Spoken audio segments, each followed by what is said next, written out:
বরগুনার তালতলীতে ভয়াবহ আকার ধারণ করেছে পায়রা নদীর ভাঙন। নদীগর্ভে বিলীন হয়ে যাচ্ছে নিশানবাড়িয়া ইউনিয়নের একের পর এক গ্রাম।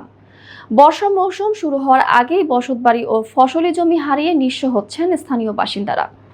দীর্ঘদিন ধরেও ভাঙন রোধে স্থায়ী কোনো ব্যবস্থা না নেওয়ায় জনপ্রতিনিধি ও প্রশাসনের প্রতি ক্ষোভ বাড়ছে ভুক্তভোগীদের।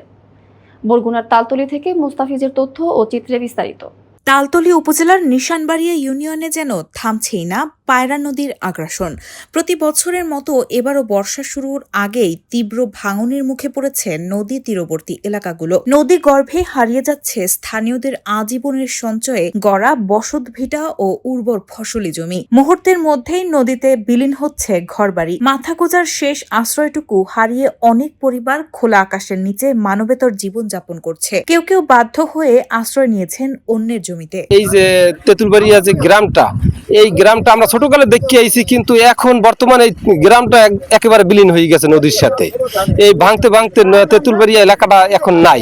যারা গেছে এরা একেবারে বিখেরি হয়ে গেছে। এদের কিছু নাই যে আরেক জায়গায় যাইয়ে যে জমি জমা রাখিয়ে থাকবে এরকমেরও না, কিন্তু রাস্তার সাইডে গড়বাদ দেওয়া থাকতে আছে, কোনো রকমের জীবনযাপন করতে আছে। তো অনেক জমি জমার মালিক ছিল, হেরাও এখন পথের বিখেরি হয়ে গেছে। এখন আমাদের হইলে দাবি হইলে একটাই শুধু, যে আমরা একটা স্থায়ী বেরিবাদ চাই।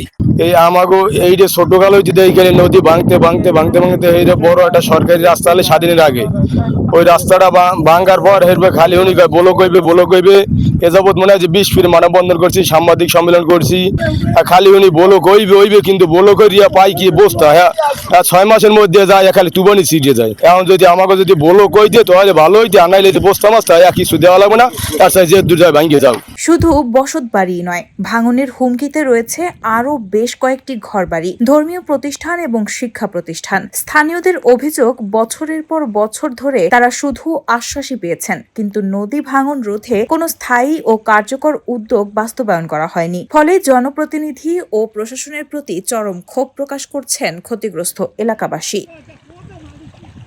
মসজিদ আছে, প্রাইমারি স্কুল আছে, সরকারি প্রাইমারি স্কুল আছে, প্রাইমারি স্কুল আছে 3টা, তারপর রেড ক্রিসেন্ট আছে একটা। এই যদি ভাঙ্গিয়ে সব চলে যায় তাহলে আমাদের বাচ্চাদের সব পড়তে পারবে না, এমন কোনো সিস্টেম নাই। তা আমরা আবার থাকবো কোন জায়গায়?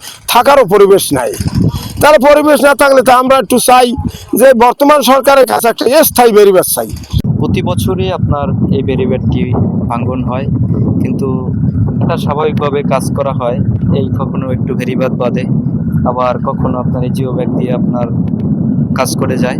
কিন্তু আসলে স্থায়িত্বভাবে ভালো একটা বেড়িবাঁধ কিংবা ব্লক দিয়ে সুন্দর করে যদি এই বেড়িবাঁধটা দেওয়া হয়, তা আসলে এই দেশের এই যে সাধারণ মানুষ, এই অত্র এলাকার নলবনিয়া, তেঁতুলবাড়িয়া, যদি এই বেড়িবাঁধটা সুন্দর করে দেওয়া হয় তাহলে আসলে মানুষ থাকার জন্য একটা ব্যবস্থা হতে পারে। তবে দ্রুত সময়ের মধ্যে ভাঙন রোধে স্থায়ী ব্যবস্থা গ্রহণের আশ্বাস দিয়েছেন উপজেলা নির্বাহী কর্মকর্তা। তেঁতুলবাড়ি নামক একটি স্থান আছে আমাদের নিশানবাড়ি ইউনিয়নে, সেখানে নদী ভাঙন খুব প্রকট আকার ধারণ করেছে। আমরা ওয়াটার ডেভেলপমেন্ট বোর্ডকে অবহিত করেছি এবং তারাও জিনিস নিয়ে অবহিত। তারা ওখানে স্থায়ী পোল্ডার নির্মাণ করার জন্য তারা প্রাক্কলন রেডি করে তারা প্রশাসনিক ব্যবস্থা নিচ্ছেন। আর তারা আশাবাদ ব্যক্ত করছেন যে এই অর্থ বছরে, আমাদের যে আসতেছে যে অর্থ বছর, সেই অর্থ বছর ইনশাল্লাহ এই বারটা একটা স্থায়ী কোনো কিছু তারা করে দিতে পারবেন আমাদের জন্য।